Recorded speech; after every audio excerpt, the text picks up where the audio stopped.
Hello viewers, আমি হাজির বান্টিস কিউশনে। আজকে সম্পূর্ণ একটি নতুন এপিসোড দেখাবো মাধ্যমিক ভূগোল থেকে। তো তোমরা আমার সাথে সাথে এ পর্যন্ত অনেক কিছু শিখলে, অনেকগুলো টপিক তোমরা জানলে। আজকে সম্পূর্ণ একটি নতুন টপিক শেখাবো, সেটা হচ্ছে আমি নদী উপত্যকা সম্বন্ধে তোমাদের কিছু ধারণা দেব উইথ ডায়াগ্রাম, যাতে তোমরা বুঝতে পারো। এবং এই ডায়াগ্রামের সাহায্যে যদি তোমরা আনসারও লেখো, তোমরা কিন্তু পারফেক্টলি ফুল মার্কস পেয়ে যাবে। 5 থাকলে 5-এ 5 পেয়ে যাবে টিকা লেখোতে। এবং তোমরা এইভাবেই যদি পড়ো, এই প্রসেসটা মেনটেন করো বন্ধুরা, আমি 100% সিউরিটি দিয়ে বলছি, গ্যারান্টি তোমাদের এটা মনে থাকবেই থাকবে, তোমরা কিন্তু কিছুই ভুলবে না। ঠিক আছে বন্ধুরা, চলো আর দেরি না, শুরু করব। যারা আজকে নতুন আছো ভিউয়ার্স, তারা চ্যানেলটিকে সাবস্ক্রাইব করো, অল বাটনটি প্রেস করো পরবর্তী নতুন আপডেট নোটিফিকেশন পাওয়ার জন্য। তাহলে চলো, প্রথমে আমরা বলতে যাচ্ছি যে এখানে দেখা যাচ্ছে এটি হচ্ছে একটি আই আকৃতির উপত্যকা। একটু জুম করে দেখালে ভালো হয়। জুম করে দেখাবো।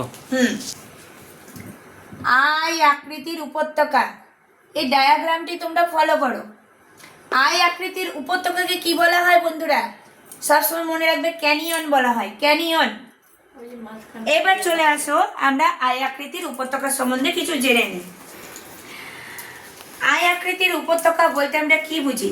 সাধারণত শুষ্ক ও পার্বত্য অঞ্চলে নদীর ক্ষয়কার্যের ফলে কিন্তু আই আকৃতির উপত্যকা সৃষ্টি হয়ে থাকে, ঠিক আছে, বা ক্যানিয়নের সৃষ্টি হয়ে থাকে।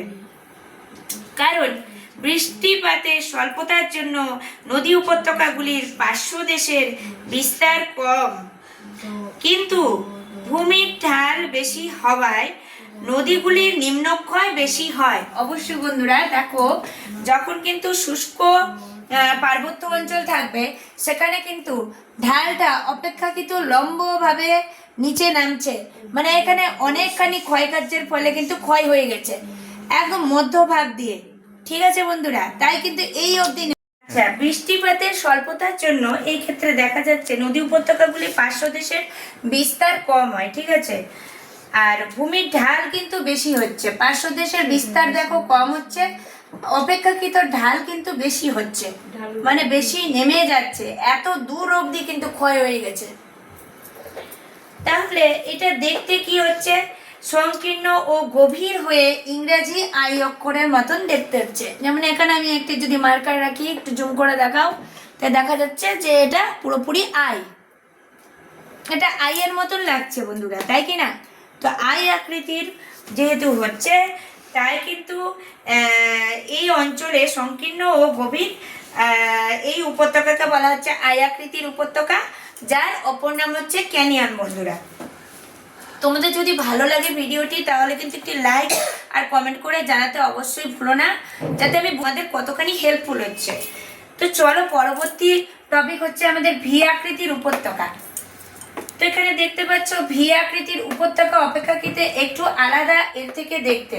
হ্যাঁ, এটা যেমন আই আকৃতি হয়েছে, এটা কিন্তু সেরকম ভি এর মতো আকৃতি হবে, ঠিক আছে। তো আমারই এক স্টুডেন্ট, আমি কিন্তু এটা যেমন আই আকৃতির উপত্যকা আমি এখানে ড্রয়িং করে তোমাদেরকে দেখাচ্ছি, আমারই এক স্টুডেন্ট কিন্তু সেটা দেখে সাথে সাথে ভি আকৃতির উপত্যকা ড্রয়িং করা শিখে নিয়েছে। সে অন্তত ভি আকৃতির উপত্যকাটা আমাকে বুঝিয়ে দিয়েছে, বাকিটা আমি কিন্তু তাকে বুঝিয়ে দিয়েছি, ঠিক আছে। তা তোমরাও কিন্তু চেষ্টা করলে, একটু চেষ্টা করলে বন্ধুরা, সাথে সাথে তোমরাও করতে পারবে, এটা এমন কোনো কঠিন কাজ নয়। তাহলে চলো এবার জানবো ভি আকৃতির উপত্যকা কি না। আর্দ্র এবং আর্দ্রপ্রায় অঞ্চলে যখন নদীর উচ্চ বা পার্বত্য প্রবাহে ভূমির ঢাল বেশি থাকে, তখন নদীগুলি প্রবলভাবে নিম্ন ক্ষয় করে, প্রবলভাবে নিম্ন ক্ষয় করে। এরূপ নিম্ন ক্ষয়ের কারণে নদী উপত্যকাগুলি যেমন সংকীর্ণ ও গভীর হয়ে ওঠে, তেমনি উপত্যকার উভয় দিক থেকে নামা জল আবহবিকার পুঞ্জিত ক্ষয়, জল আবহবিকার পুঞ্জিত ক্ষয় ইত্যাদির প্রভাবে কিছুটা পরিমাণ পার্শ্ব ক্ষয়ও চলে। তার মানে দেখো, এখানে আমরা কিন্তু কি দেখতে পেয়েছি? আই আকৃতির উপত্যকায় পার্শ্ব ক্ষয় কিন্তু সেইভাবে হচ্ছে না, মানে আশপাশের কিন্তু মাটিগুলো সেইভাবে ভাঙছে না, মধ্যেখান থেকে ভেঙে যাচ্ছে, তাই না? আর এই উপত্যকাতে দেখো পার্শ্ব ক্ষয় হচ্ছে, এই পাশ থেকেও ভাঙছে, এই পাশ থেকেও ভাঙছে। যদি দেখো বন্ধুরা, আমি একটা নর্মালি